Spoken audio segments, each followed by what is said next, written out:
Police મહાનિરીક્ષક Chirag Kordia, પૂર્વ Kutch SP સાગર બાગમાર તથા DYSP MP ચૌધરીના માર્ગદર્શન હેઠળ અંજાર પોલીસે જુગાર સામે કાર્યવાહી કરી 2 અલગ અલગ સ્થળેથી કુલ 13 આરોપીઓને ઝડપી પાડ્યા છે.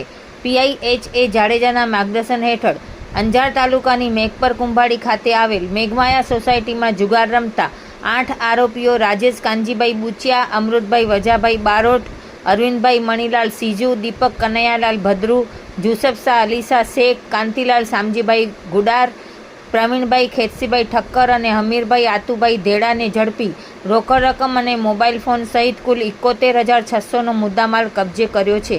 આ ઉપરાંત વરસામેડી ગામની સાંઈ આશીષ સોસાયટીમાં જુગાર રમતા 5 આરોપીઓ હિરેન શશિકાંત જોશી, ખેતારામજી ભીલ, પૃથ્વીરાજસિંહ ઉર્ફે કાનો નોગુભા જાડેજા, અકરમ સિદ્દીક જીએજા અને જીતેશ રણમલ અખ્યાણીને ઝડપી રોકડ રકમ અને મોબાઈલ ફોન સહિત કુલ 38,100નો મુદ્દામાલ કબજે કર્યો છે.